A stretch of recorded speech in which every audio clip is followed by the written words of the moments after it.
Yeah, baby. We're starting to see it go down today. Estimates were off by a couple days, but looks like we got war in the Ukraine today. Start off with the market news. Dow down by maybe 300, so not too big of a dump, but still somewhat of a dump. Palantir continuing to shit the bed.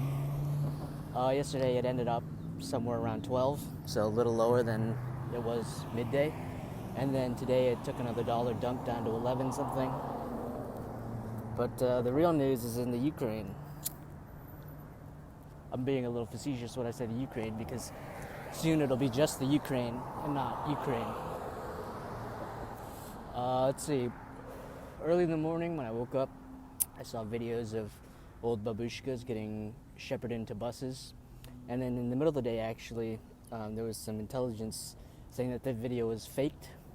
The video came out saying that was the evacuation of Donetsk was happening today, but the video metadata had said it was coming. It had been filmed on the 16th.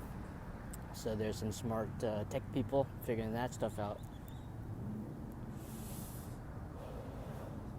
And then somewhere around 10 o'clock today, or maybe 12, we saw pictures of an alleged car bombing in the center of Donetsk. Reports have been coming out saying that it was the military vehicle, some Humvee or Humvee equivalent, Russian Humvee equivalent of belonging to some major general of the Donetsk People's Militia, major general of that. And it was apparently it was conveniently parked outside of some government building for a while now. One person injured, nobody killed, but that was really the sign where things were starting to pick up. And then apparently now we have a major gas explosion in the Ukraine, in Luhansk, the other People's Republic that's supposedly becoming independent from Ukraine, and soon to be annexed, I assume, or put under Russian control in some capacity.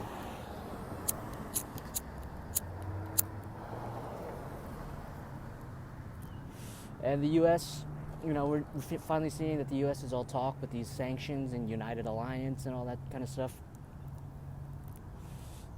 Some national security spokesman came out saying that SWIFT is not going to be on the table for this first round of sanctions, quote unquote, this first round. That just means that the SWIFT sanctions were never really going to be on the table, like a lot of people expected. Like I wouldn't say that I expected it necessarily. I was sort of ambivalent on it, but it looks like it's not on the table, and it's probably not on the table because it couldn't reach a consensus between the U.S. And Europe. It's pretty obvious, it seemed pretty clear to me that the U.S. wanted to sanction that, and the Europeans, they did not. I'm going to assume that the explanation is that the retconned explanation really is going to be that we don't want oil to be traded in any other currency other than the U.S. dollar. But if you don't have that, and it looks like we're not going to see any oil sanctions either, so these sanctions are going to be pretty minor. So looks like Ukraine is going to get rolled over. Maybe this will start to wake people up to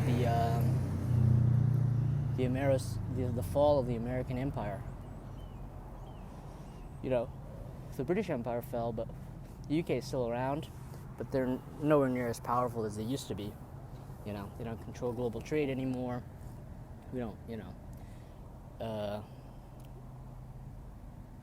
it's really the end of the American. This is the beginning of, not really the beginning, sort of the first act of the end of the American order. And we'll see if we can make a comeback. But without any oil leverage, without any manufacturing leverage, it's hard to see that we're going to come out on top in this one.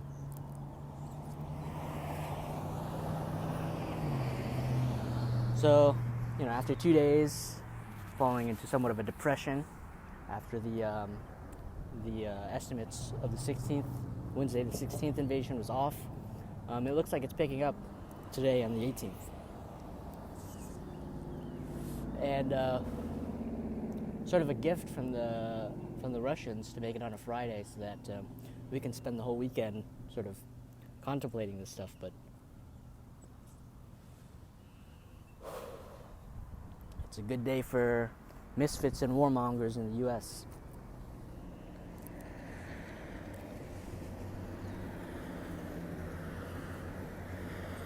It's a terrible day if you're, Ukrainian or you live in the Donbass, of course, but that's what it is. That's what it is.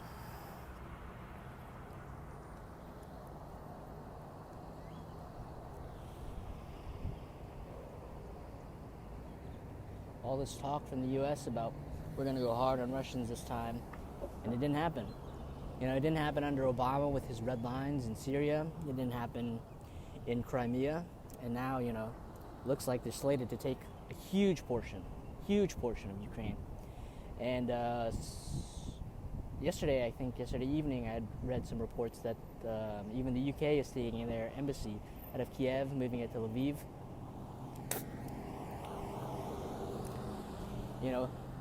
We're gonna have to see what the PR response from the U.S. is gonna be now. How they're gonna try to spin it into saying that this is a setback we can overcome or something like that. But it looks like the U.S. is not gonna go full hog into this. They're just gonna let it happen. And not to be too partisan or anything, but this is emblematic of Biden's America. This is America now. And not to say that it was, particularly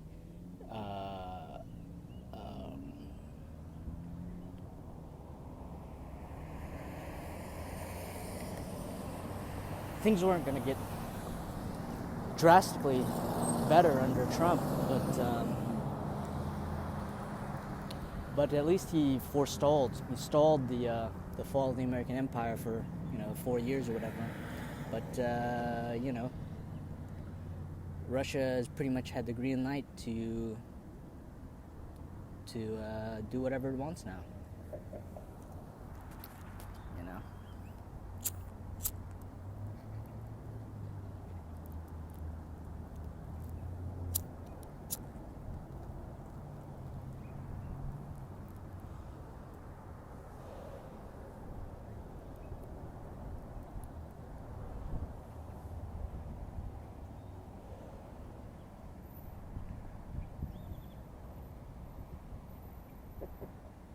This is just coming from the demented mind that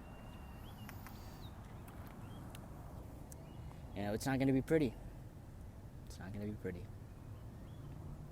That's the way it is, though. I've been listening to Slaughterhouse-5 on audiobook, and that's the way it goes. So it goes, But so far, things haven't turned particularly bloody, but we are seeing the beginning phases of Russia start to move in.